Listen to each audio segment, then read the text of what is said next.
Like, ride with me if you ride with me, you can slide with me if you feel like 550 on the 5 sticky, come get high with me, that's a deal, right?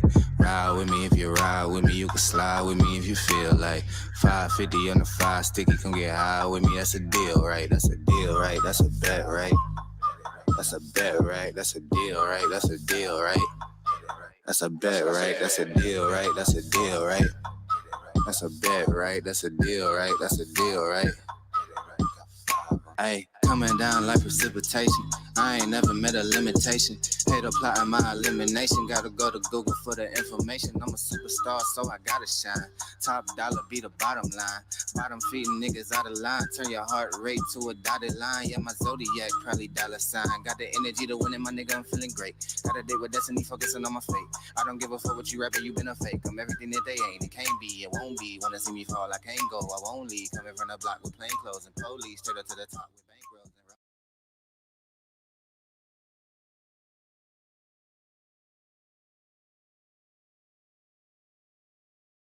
Hey everybody, don't forget to check out MyBookie Sportsbook and Casino, America's most trusted sportsbook in 2019. You can look at betting lines and place bets in bare knuckle and MMA. Don't forget to use our referral code down below for a 50% sign-up bonus. That's MyBookie Sportsbook and Casino.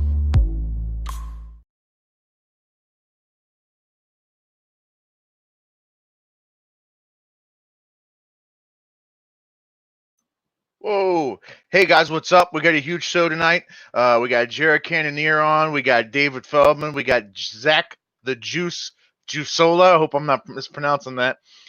We got Matt the KO Kid Murphy, and we got Rick Caruso coming on, and stacked night tonight. Get ready. We'll be right back in about 20 seconds.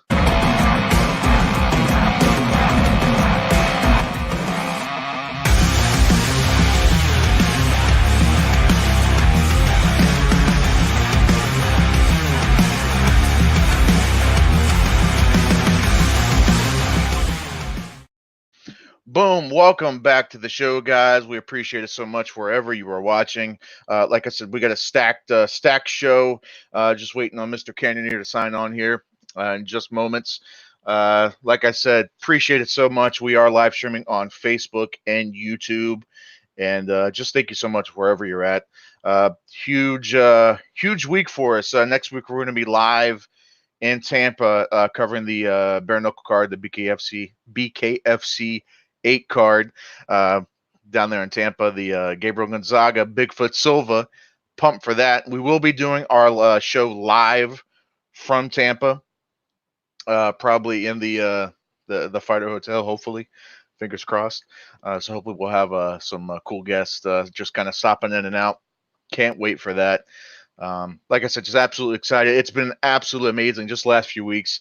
Real quick, Jared signing on here in a second. Just to let you know a little bit, we just relaunched the website, and I know a lot of you know that already. We've really been pushing hard for this, combatinsiders.com. We changed up the web address and just overhauled the entire thing. I mean, you might as well say it's a brand new site. It really is. We changed so much about it. We added Knucklepedia, Fighters Directory for bare knuckle, the only one of its kind. Well, not the only one, but the only one dedicated to strictly bare knuckle. Go check that out, combatinsiders.com. Please check it out. We appreciate it so much. We've had something like 15,000, 20,000 unique visitors just in the last 3 weeks or something like that. I mean, absolutely insane. Just really insane. We appreciate all the love and support. And bear with me 1 second. Just give me 30 seconds. I'll be right back.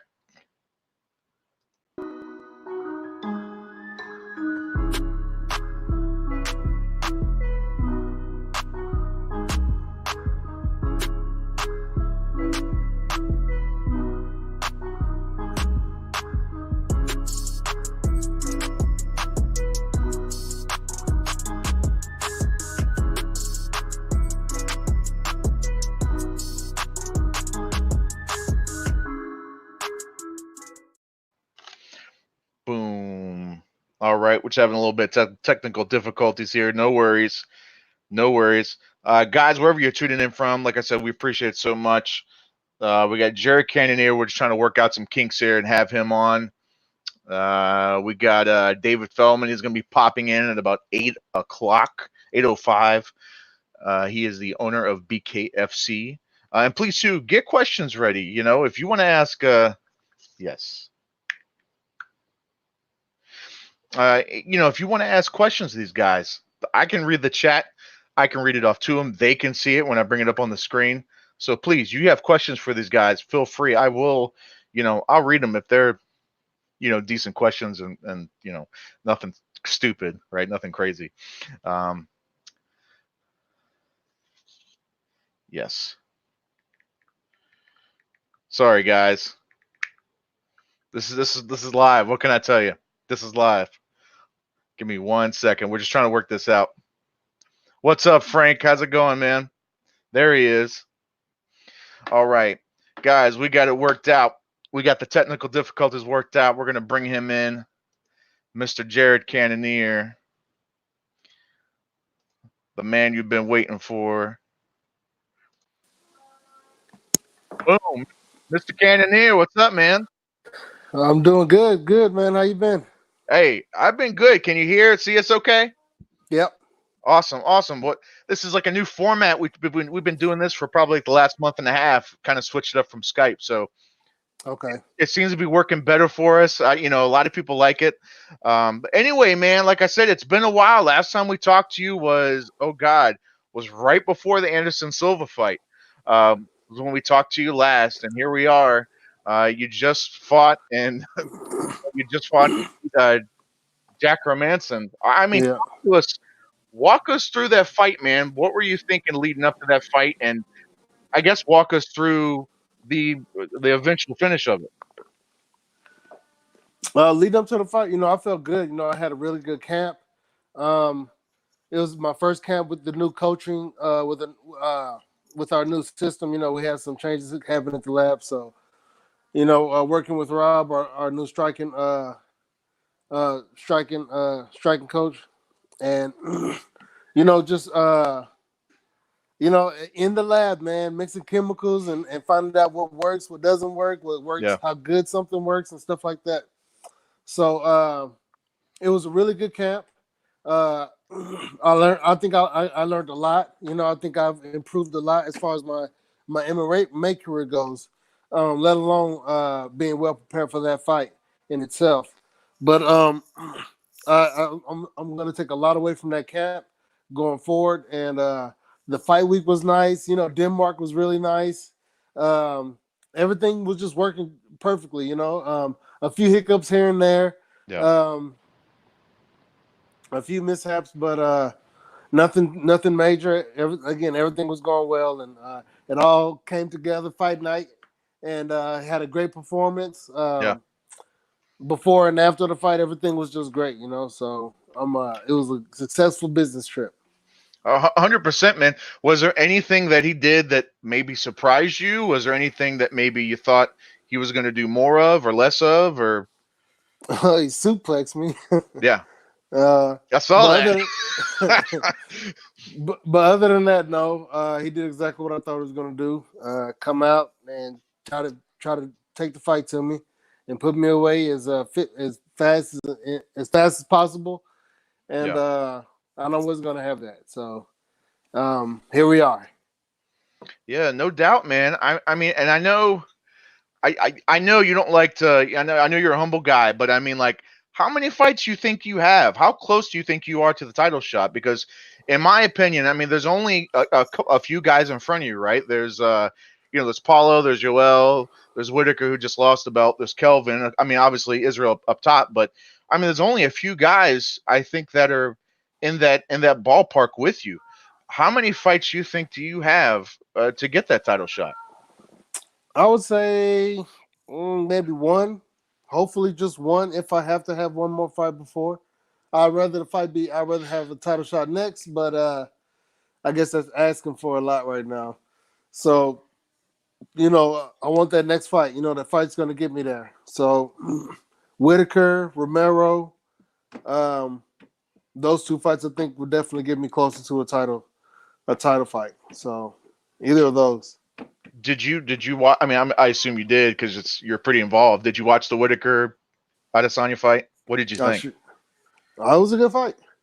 I thought it was a really good fight. It was definitely fun to watch the whole thing, uh, and it was cool to see Izzy get the belt. Make history. Yeah,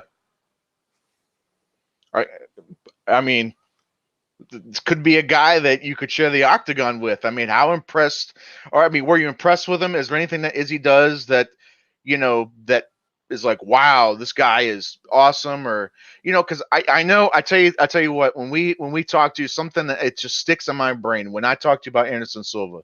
The one thing that, and I think you talked about it even after the Hermanson fight, was this idea that you kept stressing that Silva was just nothing but blood and bones, right? He was just a bag of blood and bones. And it's like you strip away that aura of somebody, you strip away, and it's just a man. Like in your brain, in your head, you're a man fighting another man, and that's it. It's skill against skill, right? You strip away that aura. I guess what did you take away from that in the sense of how do you think you stack up to Adesanya? I see in all of my opponents the exact same way. I don't see myself fighting the last outbender in all his glory or anything like that. So, of course, got to take this stuff into consideration. It's not like I'm just going in there Terminator style, not concerned about what he does or what he's going to do. I'm an intelligent fighter. We have an intelligence team as Yeah. far as fighting goes. So again, I'm still going to come with that same energy. I still go into a fight expecting to win. That, and doing everything in my power that I'm going to go in here and get the win. I'm the predator. You're the prey. I'm going to come in there and get you. You know what I'm saying? It's only a matter of time. You can only keep me off of you for so long. So it is going to be the exact same thing I'm going to do to him or anybody else that gets in the octagon with me. A lot of people talk a lot of game, man, but I tell you what, and not just because you're on this with me, but I tell you what, man, like I believe you wholeheartedly. Like when you were, I believe when you did your the post fight interview in the ring, when you were talking about how God, I don't remember word for word, but you were essentially talking about how anything you set your mind to, you're gonna accomplish. Like it's just the way it is. I mean, Yeah. talk to us. How did you? Because I mean, that's hard. That's a hard code to live by, man. A lot of people say it, but to actually do it and be where you're at and be in the position you're at, what do you accompany to developing that mindset and really just you have a goal in your head and you pursue it and you're gonna do it? Like what do you accompany that? Um, I mean, I've always had that. I guess I just found something that something that motivates me. Something that challenges me, Yeah. that continues to challenge me, as far as martial arts go. Um, and I've just from my approach to training, absorbing all of my experiences that I've had as far as martial arts goes. And again, enjoying it every step of the way. From the first time I actually did combatives in the army, I loved it. I loved every bit of it, even the losing.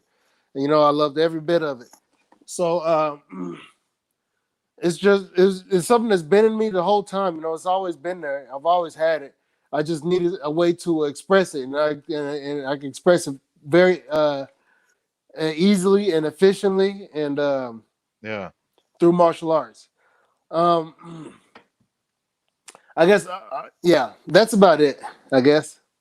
What would you say, and not to say it hasn't been, you know, what's the exact wording? It really feels like ever since that David Branch fight, and it seems like something. And maybe it was there the whole time, but I know, I guess from my perspective, from my viewer perspective, it seemed like ever since that David Branch fight, something clicked. Like, is that safe to say? Is that accurate? Like, do you feel like something changed, or maybe something clicked with you during that camp, or just something? Well, I got a lot of momentum after that David Branch fight, Yeah, and I've been taking full advantage of that momentum that I've been accumulating. Every fight gives me another push, a bigger push. yeah, So that's one thing that the fans really hadn't seen. I hadn't, this is my first time having three in a row, yeah. um, three in a row against big names in the sport. So yeah, this is a lot of momentum that I have behind me right now. I wouldn't. It's definitely not. What's the word? False momentum, I guess, if you can call it that. Um, I I'm gonna have the belt. You know what I'm saying? I'm not just saying that because I'm in this position and I should be, touting, trying to get a title shot and all that stuff. But I'm gonna have. I'm gonna be in a title fight. I'm gonna win. I'm gonna win a UFC championship belt. That's gonna happen. It doesn't matter who's in front of me. I'm gonna get there. So that's it, man. That's it. I, I can't remember the question, but hey, no, you answered it beautifully. Like I said, I believe you, man. I tell you what, like I said, a lot of people talk a lot of nonsense and talk a lot of shit and whatever, but I 110% believe you. Doesn't matter. So we know that Costa is probably next for Adesanya, probably based off of he was at the fight and they kind of paired him off and whatever, blah blah blah. yeah. Like, does it matter to you who wins out of that? Like, do you have any specific I guess choice, or do you care if it's Adesanya? Do you care if it's Costa? Do you care if if it's Dorothy from the Wizard of Oz? I mean, I don't know. Like, who do you care? Does it matter, or just anybody can get it? Not as a competitor, I don't care. Whoever's there is gonna have to see me. So So yeah, there's only so many people ahead of me. So them the only people who I'd be calling out if I had to call out somebody. What's a timetable, man? Like, is there any kind of like loose talks already, or is there any kind of idea like I'd like to be back in the ring by, I don't know, February, March, April, I don't know. Anything like that? Well, excuse me. Ugh. Uh,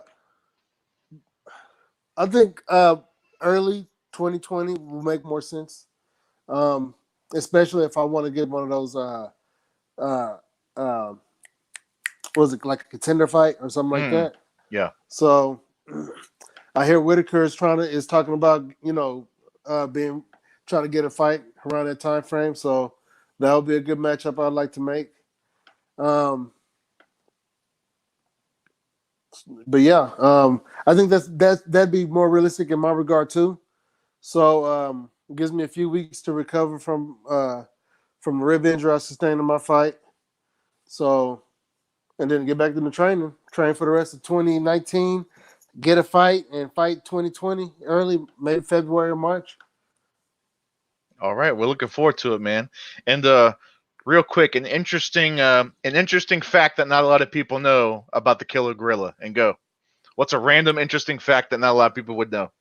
Ooh. Maybe a hobby, maybe a like, maybe a, I don't know, something. Favorite movie, I don't know. Like what's something that's not a lot of people would know about?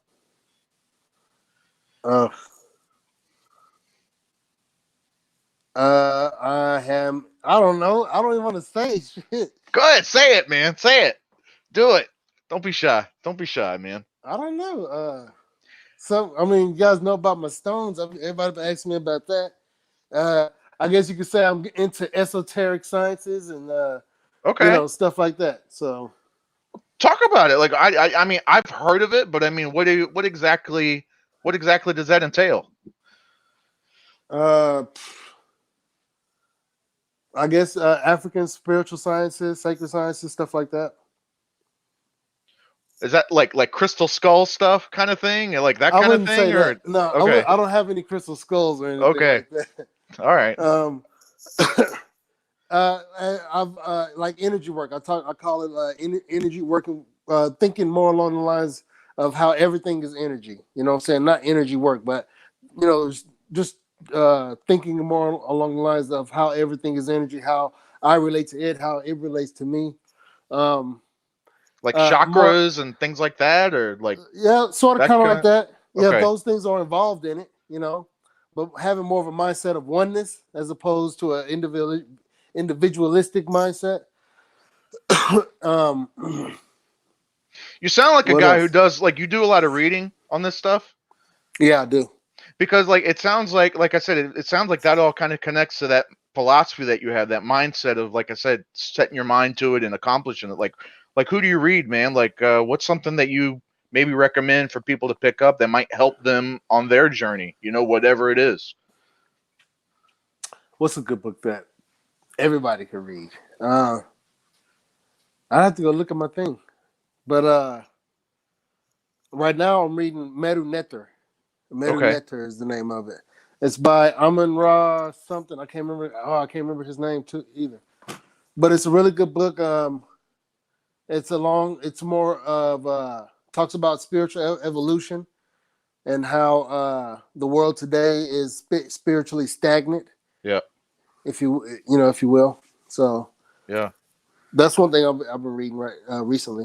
It's Well, some really deep stuff too. what I tell you what, man, we'll have to get you. We'll have to. We've been talking about this for a while. I think we're gonna try to do like a side show, like a side from this, and call it Combat Insiders After Dark, where we talk about like more into like deep stuff, like whether that's conspiracies or spiritual stuff or politics or just stuff that you wouldn't normally talk about, I guess, on a show like this. Yeah, We'll have to yeah. get you back on for that, man, and have like a I'll be hit. deeper. Yeah, yeah. Yeah, Like we've been trying to like line some people up and have like a big show, but we'll be in touch for that, man. But man, I tell you what, Killer Gorilla, man, I'm pumped. Congratulations on your win, man, and just we're so excited for you, and we can't wait to see you back in the octagon. And my man, we appreciate your time. It was our absolute pleasure, man. Thank you. I appreciate it as well. Hopefully you'll see me sooner rather than later in top condition, ready to go. Absolutely, my man. All right, buddy. Well, have a good rest of your night. And like I said, we'll see you soon. We'll be in touch. All right, brother. Thank you. All right, Jay. Well, look who I found. What's up, Nick Mortella? Hey, now. What's up, buddy? I feel like that was the middleweight champ sometime in 2020 you just had on. That's my thoughts. I feel like it. I really feel like it. I really feel like it. Man, I tell you what. Wait, hold on. Look. Notice. Different background. That looks good. That looks good, man. That looks damn good. Mainly because it's not a bathroom. So. Well, yeah. All right. Let me give us 1 second. Frank, he says, "Hey, Mr. Nick." Hey. There he is. Yep. There he is. Guys, we're going to take a quick little 20-second break, and hopefully we're going to get Mr. David Feldman on the line here. We're going to have him on and talk about a couple things. Give us about 20 seconds. Hey, everybody, don't forget to check out MyBookie Sportsbook and Casino, America's most trusted sportsbook in 2019. You can look at betting lines and place bets in bare knuckle and MMA. Don't forget to use our referral code down below for a 50% sign-up bonus. That's MyBookie Sportsbook and Casino. There he is, the boss man himself. What's up, man? Hey. What's up, guys? What's up?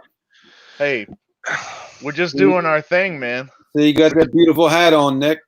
You like that hat? I know a guy. I can hook you up. I want one of them. All right. Well, Mr. Feldman, we're only about 9 days away, man, from a huge card. Tampa, Florida, Gonzaga versus Bigfoot Silva. I tell you what, man, we're pumped. We're excited. I can't wait. Then you already announced the card for November. We'll talk about that too. I guess let's start real quick, man. How did the signings for Bigfoot and Gonzaga come to be? How did you get hooked up with them? I mean, as you know, I'm looking for guys that always have a little bit of a name that like to bang, and Silva's one of them. He actually reached out to us, and we were able to get that done very easily.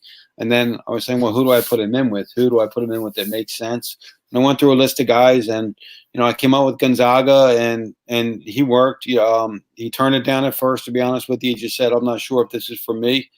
And then he called me back the next day, and he was in. I mean, these are two guys that, yes, Silva got knocked out in a couple of his fights, but if you watched him, he didn't really get destroyed. He got his legs destroyed. He got hit with a couple of body shots in one. And he did get knocked out before, but he doesn't get knocked out regularly, but like devastatingly knocked out. And Gonzaga, he's a beast. This is really, if those guys do what we want bare knuckle fighters to do and toe that line and stand in the middle of that ring and bang it out, I mean, it's going to be like a tree falling, timber. Somebody's going down, and it's going to be awesome. I really, truly can't wait. This whole card, but especially the main and co-main, as a fan, forget being a part of the company. As a fan, I can't wait to watch those two fights. Speaking of people standing and banging, the co-main event. I don't even know. I try to call them in my mind to figure out who will win. There's no calling it. That one has to just happen.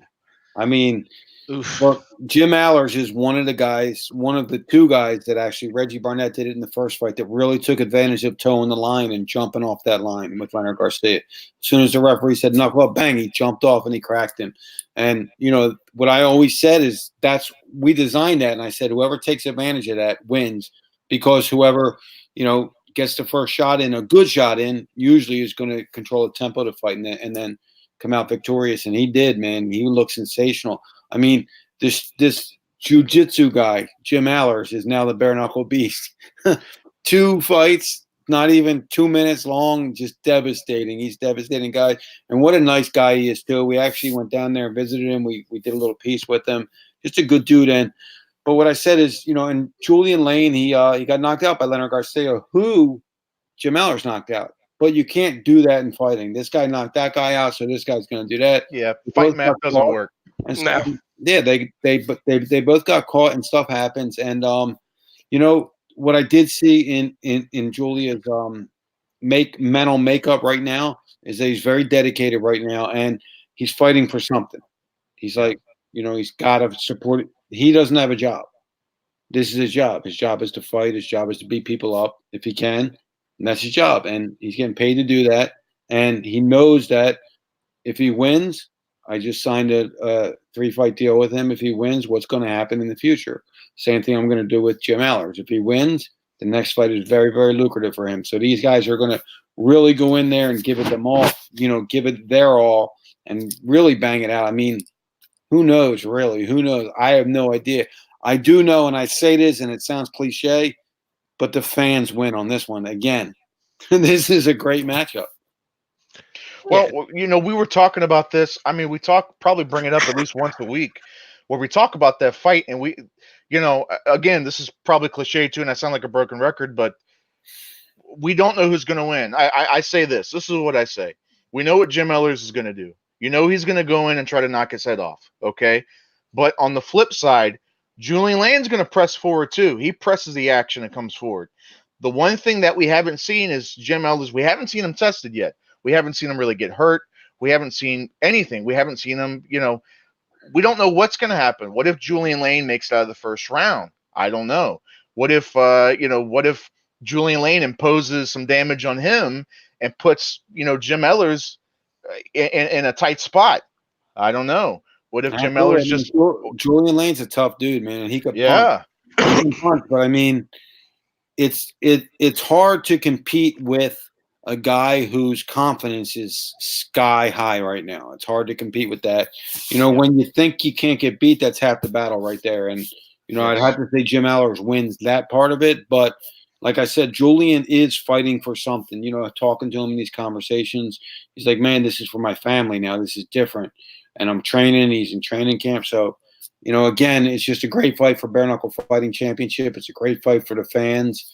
And I can't wait to watch it.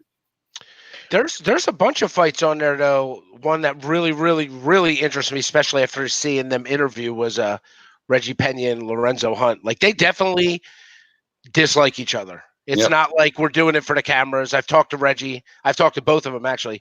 They really hate each other. Yep. And they're really going to try to knock each other's heads off.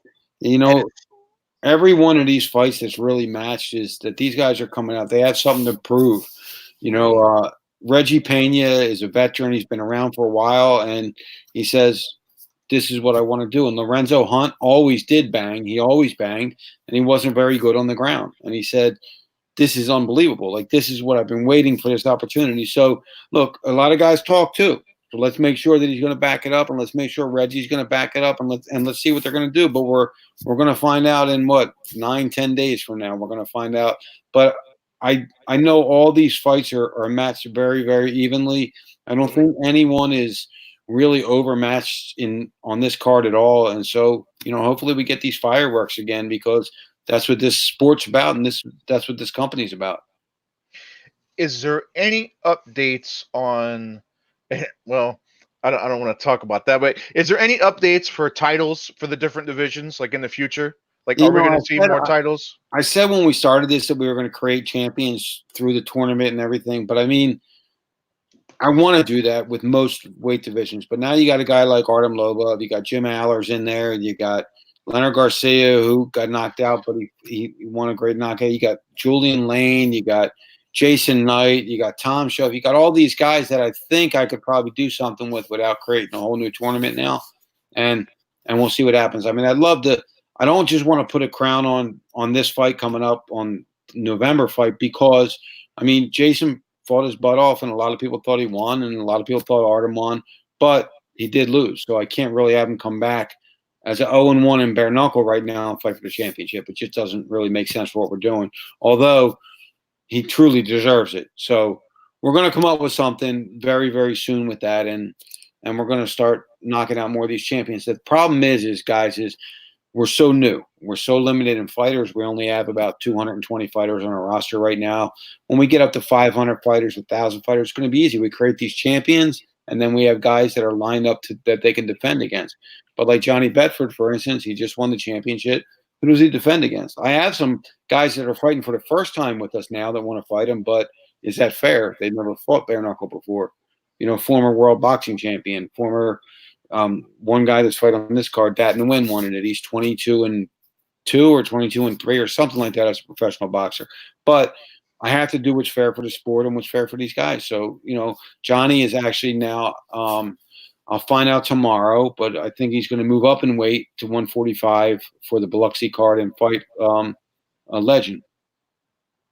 So, and he will. He's the definition of anybody, any weight, anywhere, anytime. I mean, he's real open about that. Right. And I did look up the Dat Nguyen, who's fighting Matt Murphy. He's 20-3. His boxing is super legit. He just knocked out an undefeated guy who's now fighting for the world championship. Yeah, I watched some of his fights. He's the real deal. But as we saw, this is not boxing. Nope. This is bare knuckle. And it all changes when they get hit with the knuckle. And when they land with the knuckle, not only when they get hit, when they land, it's a little different for them too. So it truly, really is a completely different sport. Like a lot of people that don't really follow it and just hear about it, they go, oh, it's boxing without gloves. It's not. It's different. It's really, truly different. It's a sport of its own. It's on its own island. And we're developing these great champions, these great fighters. I mean, I really – I just wish I could fast forward to this time next year, because all the plans that I have for next year, and when that evolves, we're going to be like, wow, this is unbelievable what just happened in 2020. So, but you got to figure since it started to now, I mean, obviously it's your thing, so you expect, the sky's the limit.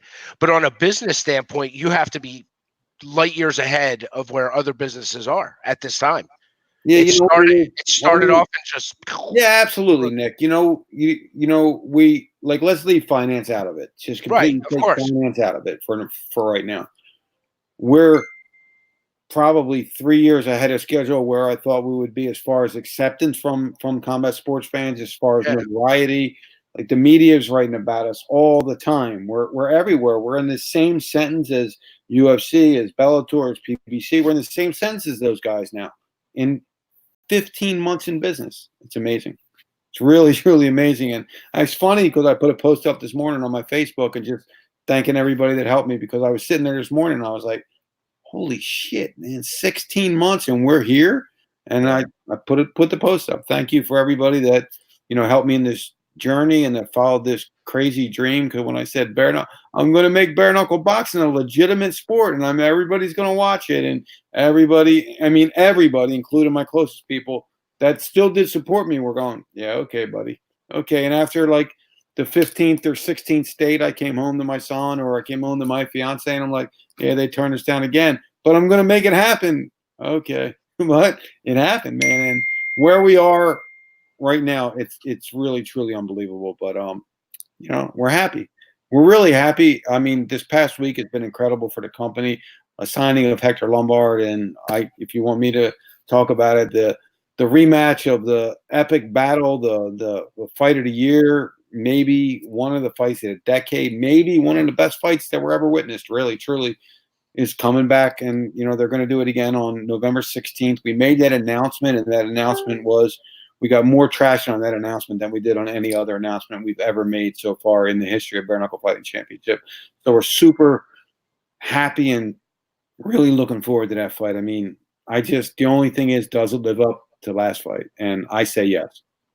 I feel like the way those guys, their mindset, I think it's going to be a repeat. I think it's going to be another war, and I think it's going to go all 5 rounds. It's just a matter of who's going to get the better of the other. Yep, for sure, man.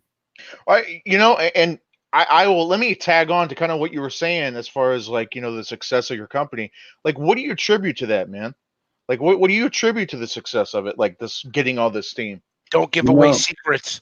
No, I'm just going to say, it's honestly, it's determination. It's having balls. It's just really having balls. It was having balls and knowing that this was not something, and I don't want to mention their names, but something that saw me doing it and said, let me try that now. It wasn't one of those. It was like, I'm going to make this happen for 10 years. Right. 10 years, I'm going to make this happen. So I had a lot of time to come up with things that were going to work, and a lot of time to rethink them and say, it's not going to work. It's going to work. It's not going to work.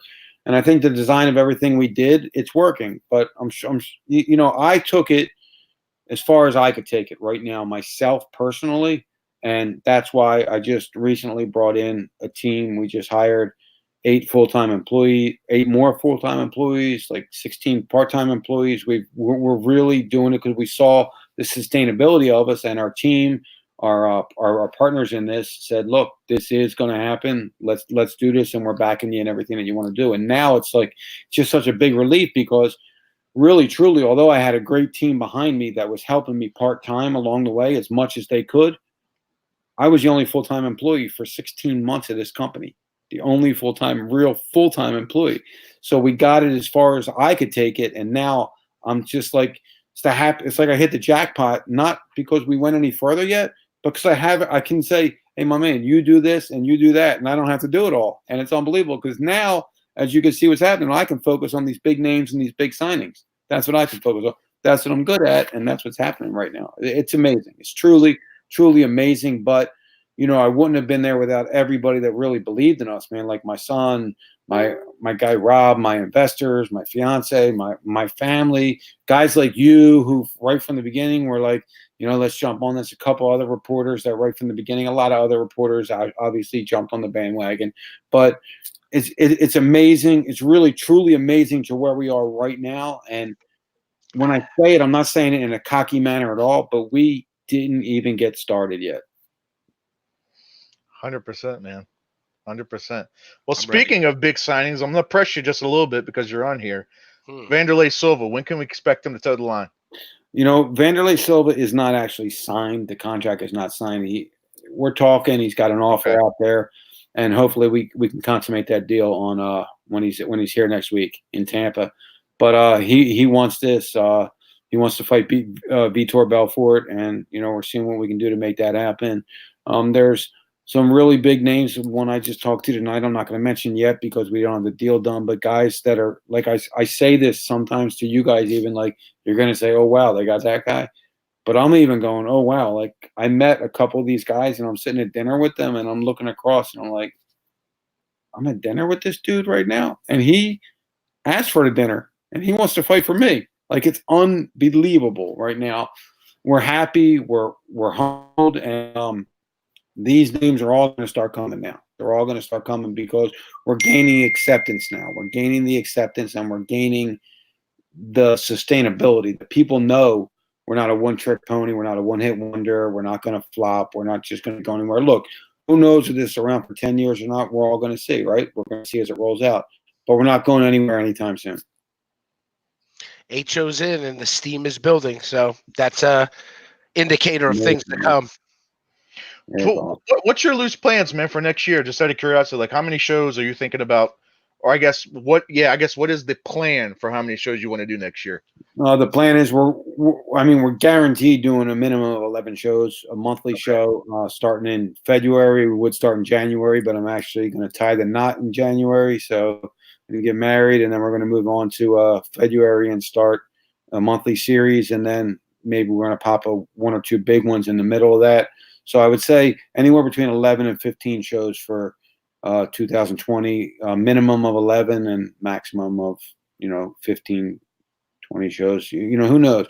I have booking agents from overseas asking us to come over there. They want to buy the show off us, like pay for us to come over there and do the show. So there's just so many things, and it's really truly unbelievable. I keep saying it's unbelievable because I'm the happiest I've ever been right now with this company and the momentum that we're gaining, and to see that look, when a Ken Shamrock wants to come and do a show, a legend like Ken Shamrock wants to come and do a show because you led the way and you did something and he's doing it and he did a great show, man. It's amazing that more and more people want to get involved in this sport. So, it's awesome. I'm just looking at the comments here. You do have a guy, Sean McDonald. He says, come to Scotland. So you guys got some fans in Scotland. So that's awesome, man. That's awesome. Well, Sean, we'd love to come to Scotland. Hopefully sometime soon. We're definitely going to be. England is in our 2020 plan, so we'll definitely be in the UK. Awesome. Well, like I said, man, we're pumped, man. We appreciate you coming on, man. I know you're super busy. And I guess real quick pitch here, man. What do you want people to know? What can they expect about the card coming up in just 9 days? I mean, it's a stacked card from top to bottom, as most of them are. You might not know a lot of the names on there, but you're going to know them. You're going to know these guys. You're going to stand in the middle of the squared circle, and they're going to bang it out. But I mean, you got Bigfoot Gonzaga. I mean, Bigfoot Silva versus Gonzaga. You got Bigfoot Silva. His hands are huge. Yeah. His chin is huge. And you have this Lunchbox. like freak of nature looking human being that is so tough and so strong. And he's fighting Gabriel Gonzaga, man. Another guy that is just unbelievable. This card, you have to really watch this card. It's going to be unbelievable. It's going to be fireworks from top to bottom in this card. And some surprise announcements during the card. We're going to bring some special guests in. We're going to make some really good announcements during that card for what we're planning in 2020. So make sure you tune in and catch those announcements live. But again, man, thank you guys so much. Thank you for supporting me, not just me, but supporting the company, but really supporting all these fighters who are paving the way for this company right now and really backing us up on what we're doing. And these fighters are tremendous. I really can't tell you that. When I did MMA, half of the fighters, I didn't ever want to even look at them or take their phone call.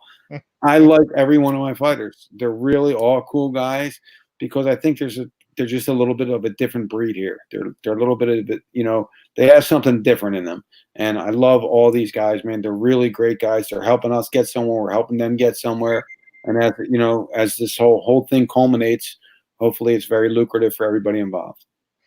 Well, like I said, we appreciate your time, man. BKFC number 8, Bigfoot Silva versus Gabriel Gonzaga is the main event for that. October 19th, Tampa, Florida, live on pay-per-view. Please go check it out if you can't be there in person. Order the pay-per-view. Mr. Dave Feldman, it was our absolute pleasure. And enjoy the rest of your night. And we will see you next week, sir. We're going to be there live. Appreciate it. Thanks for Take care, having me. Dave. All right, Have a good one. You too. Boom. Guys, so, man, I tell you what, we are pumped for that card so much. I was just telling people, Nick, so next week, we're actually going to be doing this show live in Tampa. Yes. I don't know what we're going to get into, man. It's going to get nuts. It's going to get nuts. Looks like we got Mr. Juusola. He's signing on here.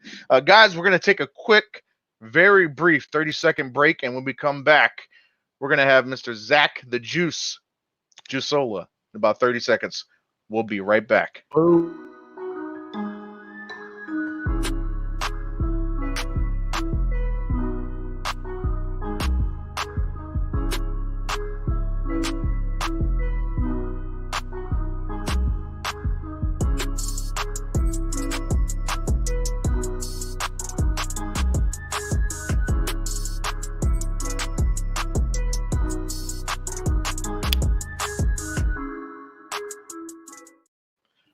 Welcome back. There he is, Zach the Juusola. What's going on, my man?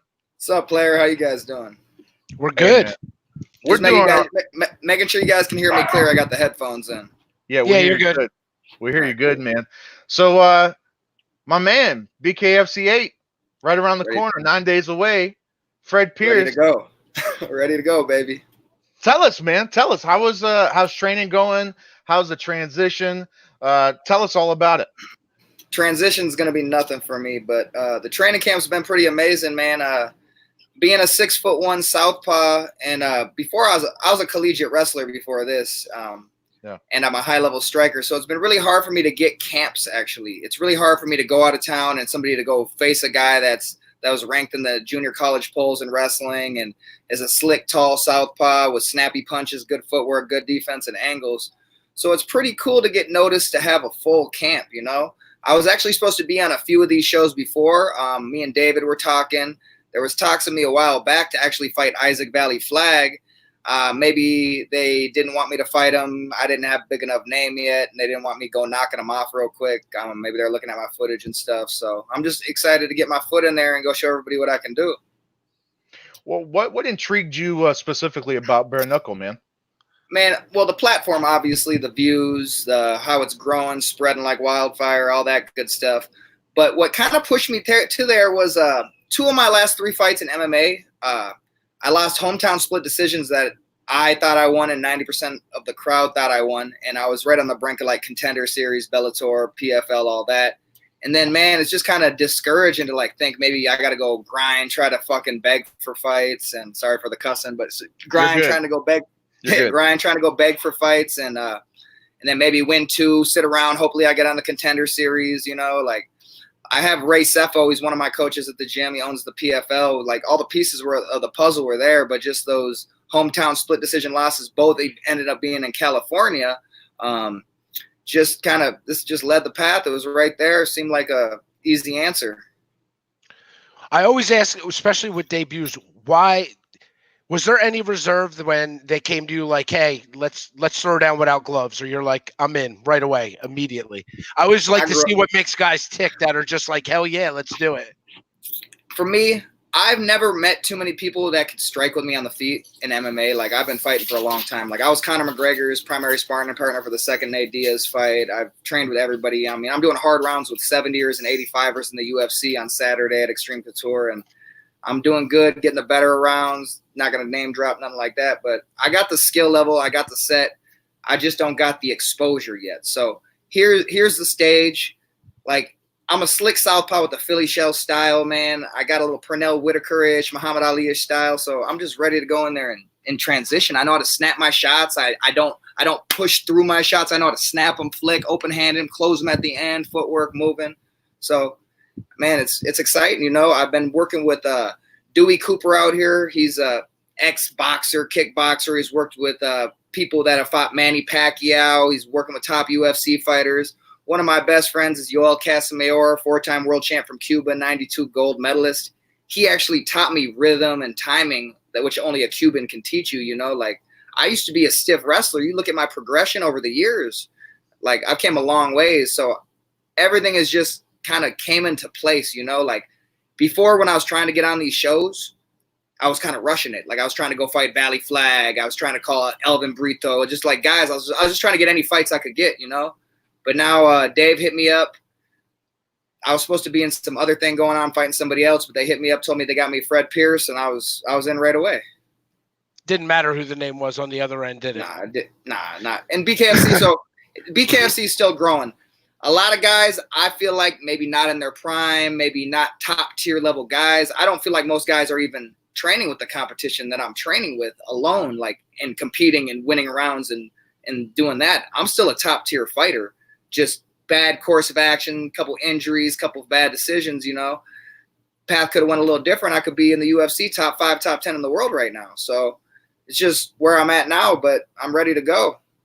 What's nice about this is this platform, it doesn't matter if you have a name, if you don't have a name. When the world's watching you, they're watching just you, and you have the opportunity to make your name immediately. 100%. And that's it. And with this full fight camp, you know, like, I've been running track sprints every Wednesday. We're running mountains on the weekends. We're doing 2-3 day training sessions. We're doing it the right way. I'm usually walking around at 80, bro. I'm damn near on weight right now. This is easy money. I'm strong, in shape, ready to go. I mean, I was a high level wrestler, and I got a good tie clinch. Like, I don't know what this guy's game plan. He's not going to be slicker than me. He's not going to be stronger than me. He's not going to be faster than me. His cardio is not going to be better than me, and I highly doubt he hits as hard as me. So we'll see what he comes out doing. I'm thinking he's going to come out trying to wing bombs, get his hands on me, make it dirty. But that's what I like. I love pressure, bro. I know how to fight going backwards, move, small micro movements versus big movements like sloppy fighters. So, yeah, man, exactly what you said, though. Like, it doesn't matter what anything else happened in the past. This is a brand new stage. This is my debut. It's chapter 1. And isn't this how homegrown monsters are made? They do, you know, they make a debut, they do something insane, and that's how stars are born.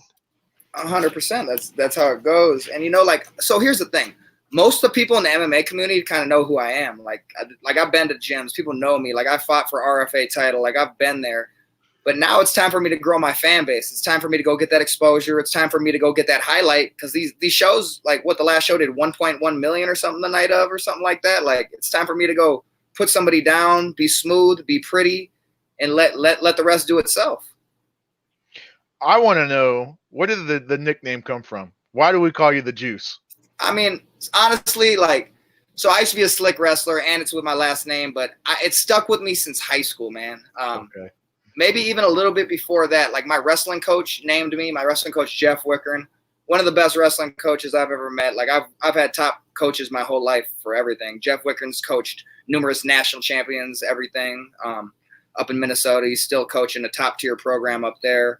But it just stuck with me. Like, nobody even know, like people don't even know my name Zach half the time. In high school, everybody called me Juice. Like my ex wrote on her notebook, I love Zach. People were coming up to me like, Juice, your girl's cheating on you with somebody named Zach. Like, so Juice has just stuck throughout the years, man.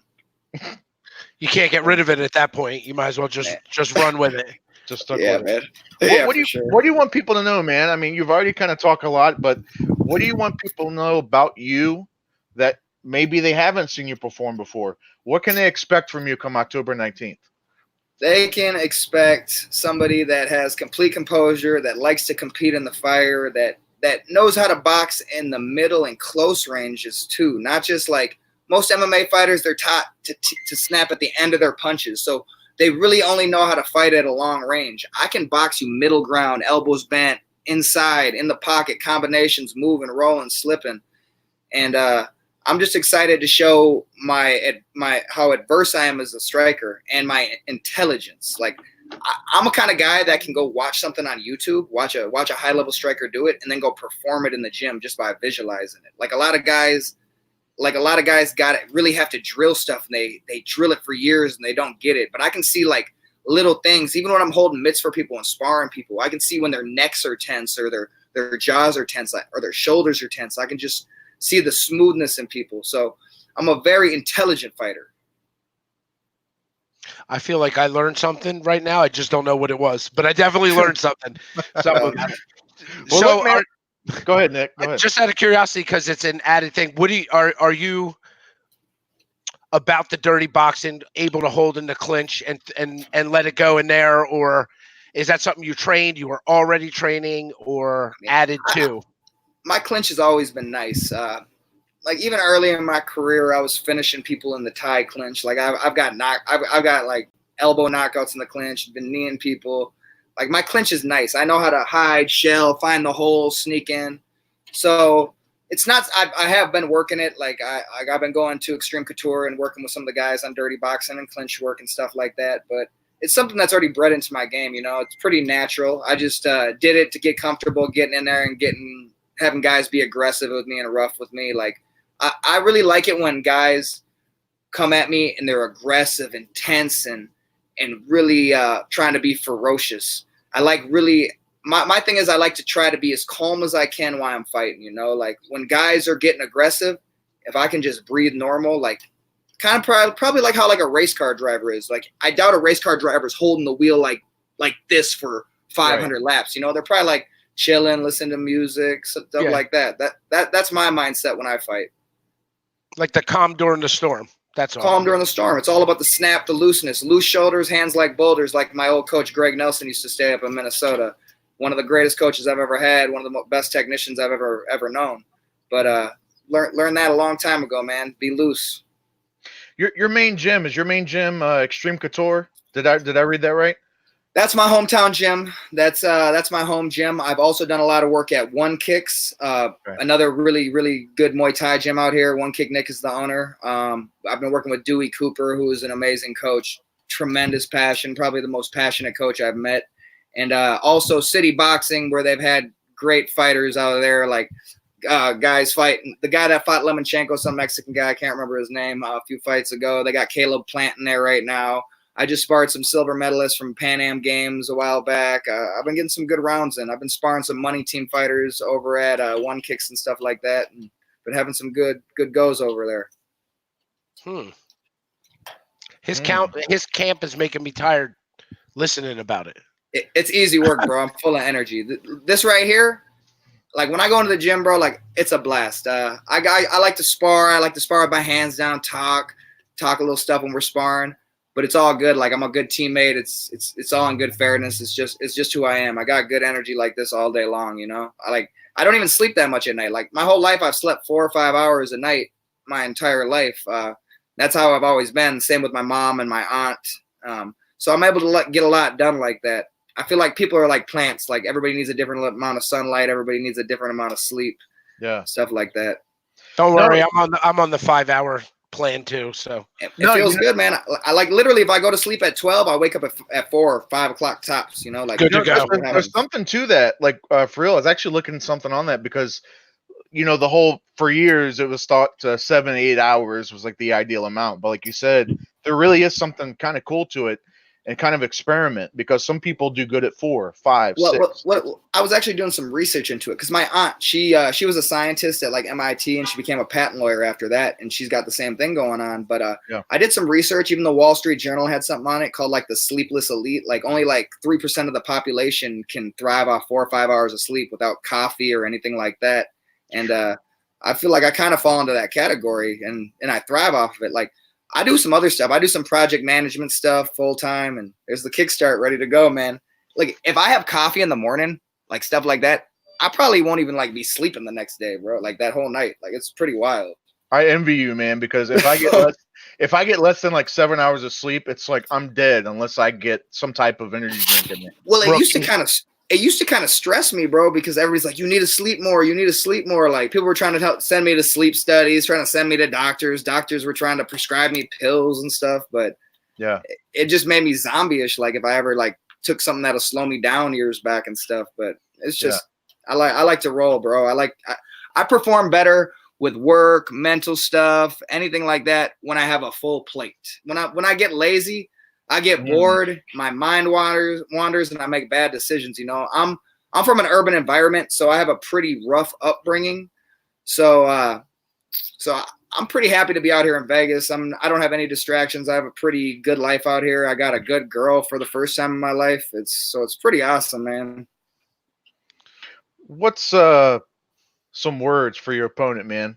Like I said, Fred Pierce, he's kind of from the MMA world as well. You guys are both crossing over at the same time. What if he was right here? What would be your final words for him? Because chances are you're probably not going to talk about him, or maybe you will, until fight week. But what do you have to say to him? I'll just shake his hand and say, "Good luck, brother. We'll see what happens." Like I'm usually a talker, but you know what? I don't even need to do none of that. I'm just ready to go. Let everything take care of itself. And real quick before we let you go, quick thoughts on the co-main and the main event: Jim Ehlers versus Julian Lane, and then Gonzaga versus Bigfoot. To me, Jim Ehlers is going to beat Julian Lane pretty easily, I'm thinking. Jim Ehlers, I don't know too much about Jim Ehlers. I know who Julian Lane is. Like I've trained with him at Extreme Couture one time. I don't know if he remembers or not, but my boy Joey Angelo fought him to a split decision. So I know his style pretty well, and kind of flat-footed, pushy forward, brawly. I say Jim Ehlers probably finishes him or dominant decision. Bigfoot Silva, I say he gets put down. He's slow. He's got a big head. He doesn't got too good a defense, man. I just don't see it being a good night for Bigfoot Silva at this time in his career. All right, well there you have it. There you have it, right? There you have it. Well, Mr. Juice. I don't know what to call you, man. Juice. Mr. Juice, the Juusola. That's a mouthful, man. We appreciate your time so much, man, and good luck to you. He's going to fight at BKFC number 8 next weekend in just 9 days. Fred Pierce, October 19th. Check it out if you're not in the Tampa Bay area to see it live. We'll be in the Tampa Bay. We'll be there. Check it out on pay-per-view if you can't check it out there. Like I said, man, we appreciate it so much. It's our absolute pleasure to have you on, Juice. Hey, I didn't get to say everything I really wanted, but because I haven't deserved it yet. So after I get the win, give me the mic for a little bit. I'll go ahead and say some words that for the crowd. We have you covered. Hey, man, just stop on by, man. Like I said, we appreciate the time, my man, and we'll see you next week, my friend. All right, brothers. All right, take care. Have a good night. All right, that was. See, now I believe everything he said as well. I'm telling you, man, these guys are a different breed. These bare knuckle guys. I mean, I know like they're coming from boxing and MMA, and we had people come from Muay Thai background. We had people come from all these different backgrounds and kind of converging. And it's like really, bare knuckle truly is like, we had it with Lobov and Malignaggi, right? Boxing versus MMA. But right. I mean, truly, this is where like they really can collide, right? Because you have these experts, the traditional boxing experts come over and face a MMA expert, but you would think the traditional boxer would have the upper advantage, but as statistics have shown, they don't. It's They been do the not. MMA fighter with the the half plum clinch and fighting the dirty boxing, getting him real close. It just seems like the MMA fighter has had the bigger advantage over the traditional boxer. But it's interesting, man. It's an interesting time. I'm pumped to see all these guys just start really just an influx from all these different disciplines come in. I'm really curious to see like Muay Thai people start coming in. I mean, think about that. That's a whole nother area of expertise. Obviously MMA fighters train in Muay Thai, but to see like an MMA, like a Muay Thai expert come in and try to do the bare knuckle. It's called Lethway. And just add headbutts. Yeah, so the answer to your question is no. But we're waiting on Matt the KO Kid Murphy. He'll be popping up next. We did have a schedule adjustment, just so because I know it said we were going to have Calie Cutler on at 9. Yes. But as we know now, her opponent fell out due to injury. So she is going to continue training, and she slid down off the schedule for now, but we will have her back on. Which is understood. Totally Absolutely. Understandable. Sure. Totally understandable. So anybody who was specifically here to see Calie, the Honey Badger Cutler, we really, unfortunate, but it is what it is. We totally get it. We would love to have her on, whenever she wants to. We'll have her, bring her back on, and we'll get to talking. So, I tell you what, man, I'm kind of excited for next week's show. Next week's oh, by the way, real quick, before I forget, guys, please, while you guys are watching, combatinsiders.com. I know we talk about it a lot, but we just revamped it. I talked about this in the beginning of the show, but we put a lot of love into it. A lot of money, a lot of love, a lot of time, a lot of stress, a lot of sweat and tears have gone into this website. Knucklepedia, the only site dedicated, right? This is the only bare knuckle directory dedicated to bare knuckle. My tongue is twisted today. I think it's the kickstart. It's got me talking faster than my brain can compute. Does that ever happen to you? No. Maybe it's the kickstart. It could be. Check out, it's Knucklepedia. Go to combatinsiders.com. Really, man, we just appreciate it so much. Almost 20,000 people, unique visitors, have come on just in the past 3 weeks. It just and even that is incredible. it's getting its first big update, the database currently. Yeah, and we're updating the database again, and it'll continue to update over and over. So you're going to see changes. We just had another big change come in, so we kind of have to readjust a lot of stuff. So that's going to be exciting. Excuse me. We can't wait. Please subscribe if you're watching the video wherever you're watching, because we are dual streaming on YouTube and Facebook. Please share, please like, please subscribe. You know what to do. All the stuff everybody always says. Smash that like button. Smash that subscribe button. Everybody says it. But please, it helps us out so much. If you're not already following us, I don't know. Isn't it down there? I think. If you're on YouTube, yeah, it's going to be in that corner where Nick's at. Yeah, it's going to be in that corner down there. Hit that subscribe button. Hit the bell. We really appreciate it. We're waiting on Matt the KO Kid to come on here. It looks like we got Slick Rick Caruso kind of in the wings, kind of hanging out. Maybe we'll just we'll go ahead and get to him. What say you, Nick? Hey, we're here. We're here for the duration. Hey, so we're here for the duration, yeah. Guys. We're gonna take a quick little 20-second promo here to pay some ads, and we'll come back. We're just gonna go ahead and put Slick Rick Caruso on. Boom. Hey everybody, don't forget to check out MyBookie Sportsbook and Casino, America's most trusted sportsbook in 2019. You can look at betting lines and place bets in bare knuckle and MMA. Don't forget to use our referral code down below for a 50% sign-up bonus. That's MyBookie Sportsbook and Casino. That's pretty hot, right? Isn't that little thing? I made that last night. I'm happy for you. I'm happy you're happy.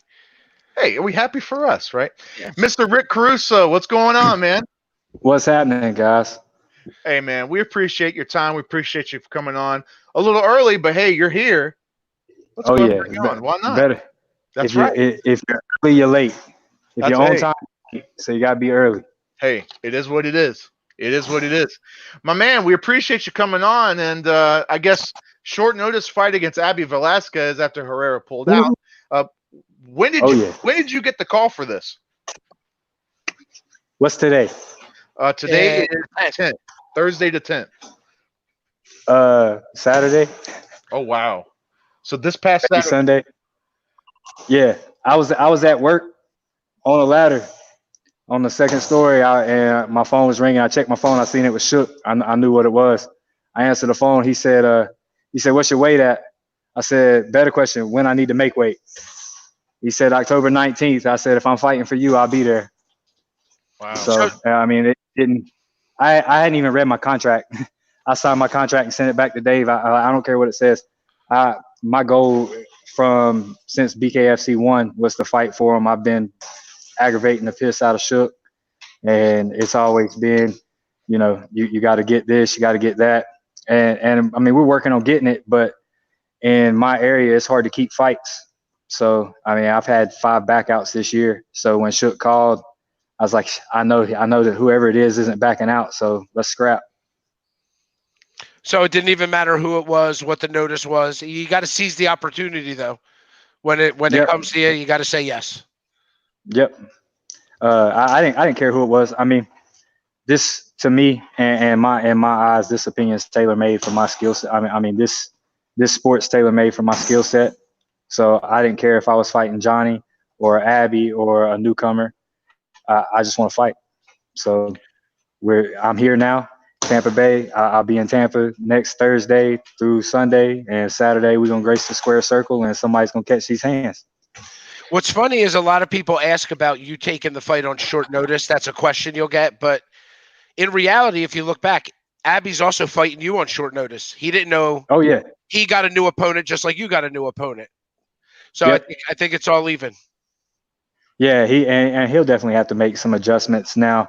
I know Abby from way back. I used to sponsor Abby when I was part owner of Your Fight Clothing. So me and Abby and Viet, we go pretty far back, and I consider him a friend. I mean, we don't have dinner and stuff together. Of course, he lives like 6 states away. Right. But if we lived in the same state, we'd train together. So when we get done eating, when we get done fighting, we'll go eat or something. It's all fun and games. It's just business. But at the end of the day, I got to fight whoever's standing across the line, and I don't care who it is. I'm prepared to fight anybody. I was gonna say, does that make it awkward at all, or it's nothing to it? Nope. I fight my dad if they put him across the line. I mean, I love that guy. It's business, not personal. Yep, it's business. I mean, here's the deal. I've got 4 kids. I'm a family man. I've got 4 kids. I coach youth boxing at my gym. I lead Cub Scouts. I'm huge in my community as far as trying to do stuff for kids, because we've got a pretty poor community where I come from. It's either your own dope and stealing stuff, or you're playing a video game, and neither of those is cool to me. So, we run the gym and everything, and I got to put food in their mouth, and I don't care who I got to punch in the face to do that. 100%. We'll talk about that, because you're from your Advantage Martial Arts out of Princeton, right? That's your hometown. Yes. Tell us about Princeton, West Virginia. Tell us about it. I'm out of Advantage Martial Arts at Princeton, West Virginia. We were the first mixed martial arts school that came to the area. Before we decided to open up, there was a couple of karate studios, and I'm not knocking them or anything, but they're in the business of making money, and we're in the business of creating fighters. So I get it. It's cool. We create a great environment for the kids. I've been hometown hero, which is a little thing they have around here where they put you on the news and call you a hero for something you did in the community. We work with handicapped children, special ability children of all walks. The gym's just a second home to me. I actually live like 30 seconds down the street, so I run here and run home. I make my middle son run here and run home from boxing practice too. So there you go, a little extra cardio in there. Yeah, hey, if he wants to play Fortnite, he's got to earn it. There you go. There you go. What do you want people to know about you, man? What can they expect to see if they've never seen you before? What can they expect at BKFC number 8? It's a little bit different style. I've got an awkward style. I'm a very tall. Well, I'm not very tall, but I'm a tall 35er.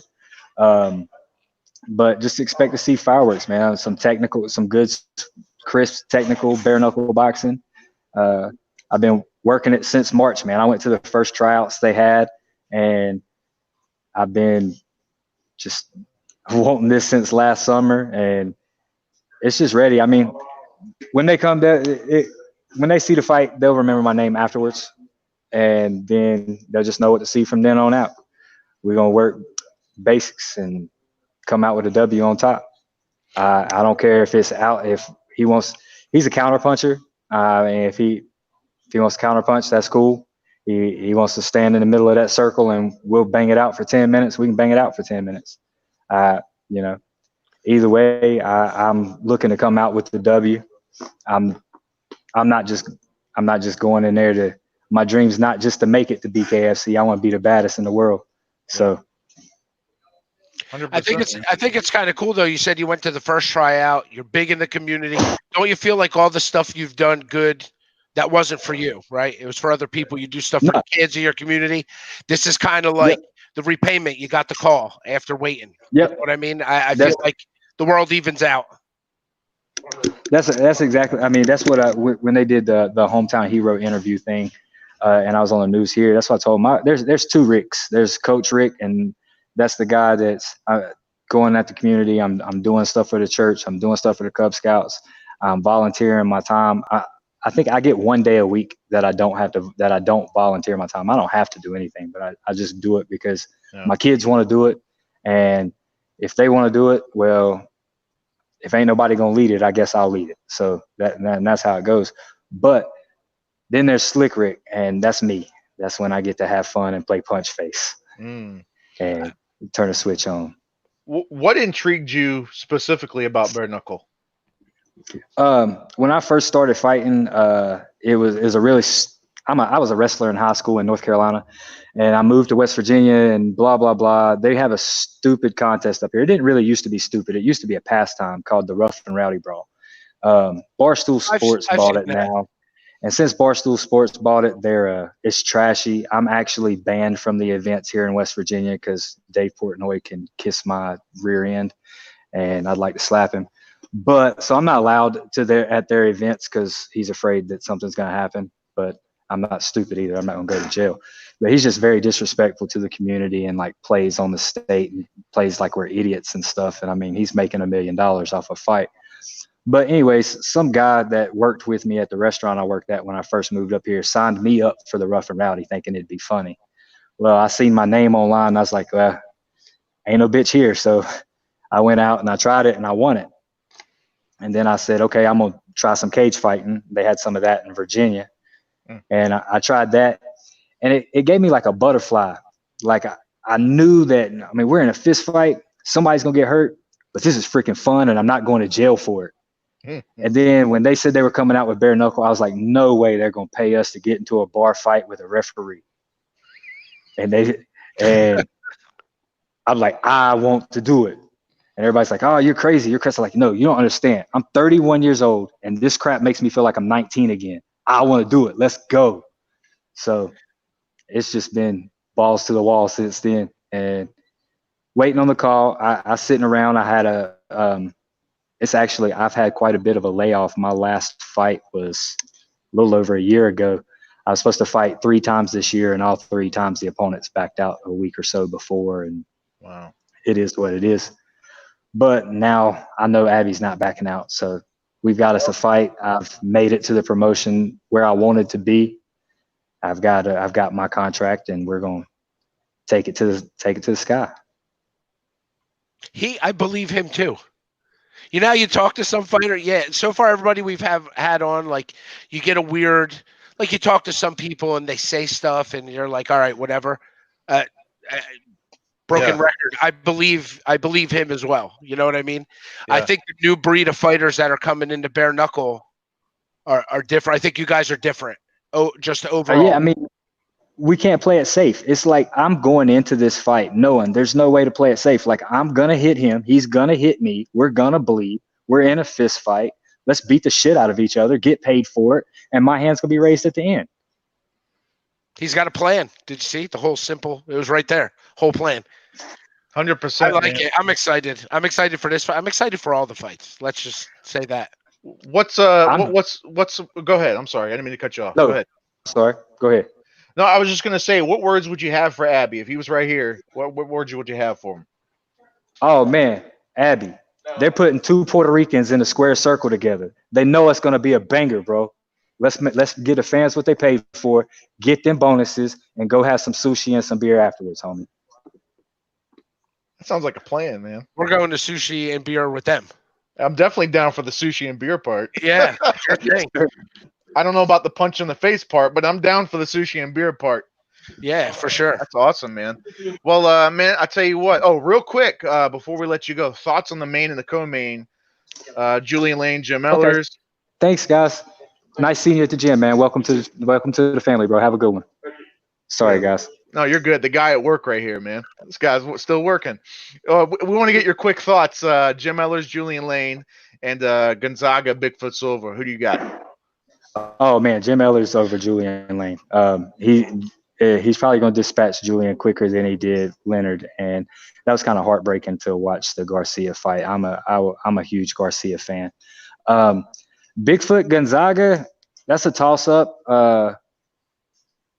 That I don't know where either one of them are at right now as far as their fighting goes. I know where their ability is. I know they're both freaking legends, and I know I'm like fanboying when I see either one of them. That's going to be freaking dope. But tossing it up in the air, you know what? I'm going to go the opposite. I've heard most people. I'm going to go with Gonzaga just because I became a Gonzaga fan when he dropped Crow Cop with the Crow Cop. Yeah. Oh yeah. Okay. Yeah. God, man, the way Crow Cop's knee buckled under him in that fight, it almost made me sick. We had somebody shouted you out. Brian Maxwell said, "My boy." That's my buddy. Savage Season, baby. That's another fella from Virginia. We cross train every Sunday together. We'll see him next weekend also. Yeah. Yep. 100%. Well, we just had Brian on last week. We just had him. Yeah. On. Yep. Yeah. That's awesome, man. Well, I'll tell you what, man. Good luck to you, man, and we can't wait to see you next weekend. And man, just October 19th, guys. BKFC 8, Gonzaga versus Bigfoot Silva. Go check it out if you're in the Tampa Bay area. I sound like a broken record, but man, I'm just so excited for it. If you can't be there in person, check it out on pay-per-view. He'll be there. We'll be there. Why not? You know, it's right. A stack card, and man, we just can't talk about it enough. And my man, Slick Rick, we appreciate your time, man. And no, I appreciate you guys, man.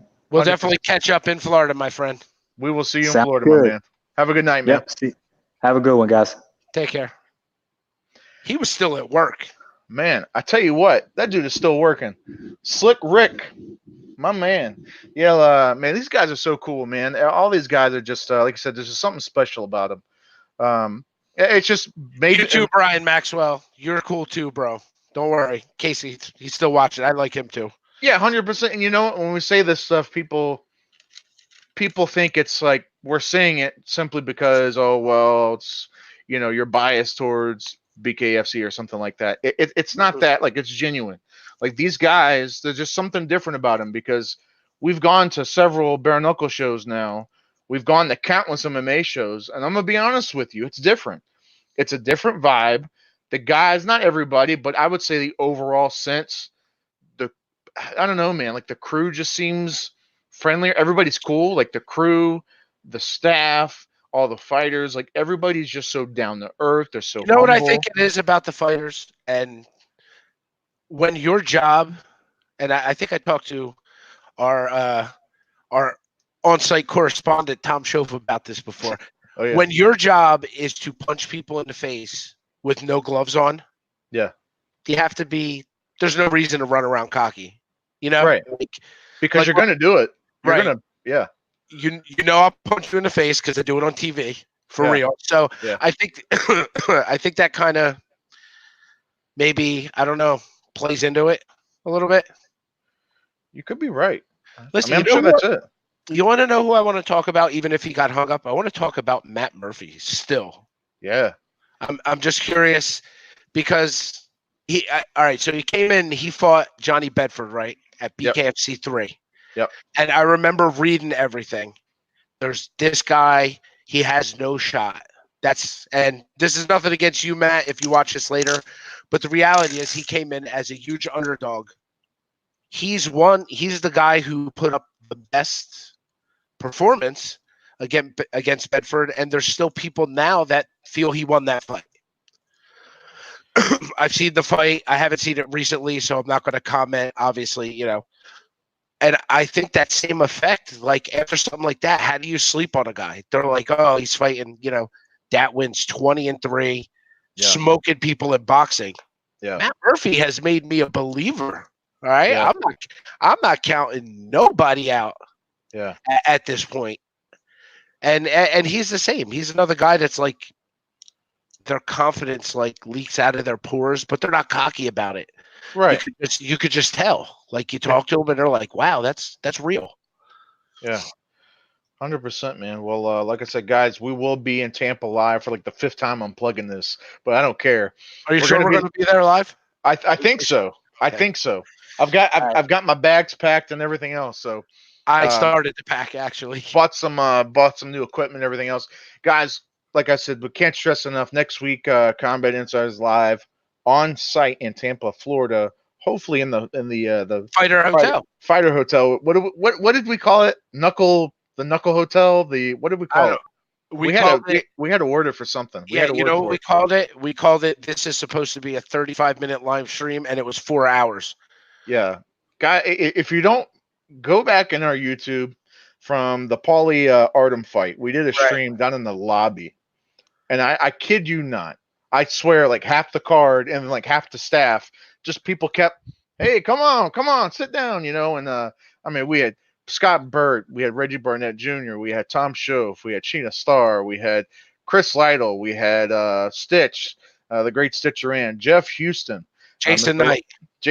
I mean, like these guys just kept coming in, and we had a good time, man. Hopefully, we can kind of do something like that. Although it's you don't want to plan the greatness. The greatness just has to happen. Okay. We can't plan for the greatness. I guess it just has to happen. But please, guys, if you enjoyed the show, we're going to kind of wrap it up. If you enjoyed the show, please like, subscribe, follow. If you're watching on Facebook, hit the follow button, like the page, share the stream. We appreciate it so much. If you're on YouTube, hit that subscribe button, hit the like button. Let us know you care. It means so much. Check out our affiliate links kind of down below, especially MyBookie. They're a new affiliate of ours. If you want to check out the betting lines and bet on bare knuckle MMA, check it out. There's a link down below. Make sure you use that link. You got to use that one so we get a little bit of credit for it. You want to hear something funny real quick? What's up? When you were like, hit the button, let us know you care. You sounded like one of them commercials for underprivileged animals. Like when they're like, hey man, I'll bring in. Was it that Sarah McLachlan? You remember that Sarah McLachlan video? I want to go push the button, but I cannot because I've already pushed it once, so it won't let me do it again. Hey man, I'm trying over here, Nick. All right, I'm trying, my man. You sold me. Okay, well, as long as you're sold, guys, check it out. Check out down below. I've got all the links down below. Now that Nick's kind of ruined my mojo over here, check out the links down below. I'm just kidding. We're going to wrap it up, but again, we appreciate it so much. I'm kind of rambling at this point. So for Nick Portella, for Joshua Furs, we are Combat Insiders, and we're out.